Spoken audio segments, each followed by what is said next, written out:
Hi friends, సగ్గుబియ్యంతో వడలు ఎలా తయారు చేయాలో చెప్తానండి. ఒక గ్లాసు సగ్గుబియ్యం నానబెట్టుకున్నాను, శుభ్రం కడిగి పెట్టానండి. 3 గంటల సేపు నానబెట్టుకున్నాను. పల్లీలు కొంచెం వేయించి పొడి చేసి పెట్టుకున్నానండి. పచ్చిమిరకాయలు కచ్చాపిచ్చ దంచుకొని వేసానండి. 2 ఉల్లిపాయలు కట్ చేసి వేసుకున్నానండి. బాండి పెట్టానండి ఆల్రెడీ స్టవ్. మరి ఆయిల్ వేసాను. ఆల్రెడీ ఆయిల్ కాగిపోయిందండి. ఇప్పుడు వేసుకుందాం మనం. అందులో బంగాళదుంప కూడా తురిమేసానండి, ఉడకబెట్టలేదు. శుభ్రంగా తురుముకొని వేసానండి.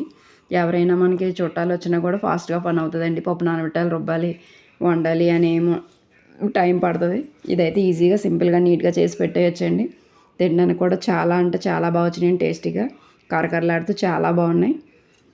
మీరు కూడా ఒకసారి ఇలా ట్రై చేసి పెట్టండి. ఈవినింగ్ స్నాక్స్ కిందన్నా, మార్నింగ్ టిఫిన్ కింద అయినా బాగానే ఉంటుందండి. ఒకసారి ట్రై చేయండి. నాకైతే చాలా బాగా వచ్చినాయి.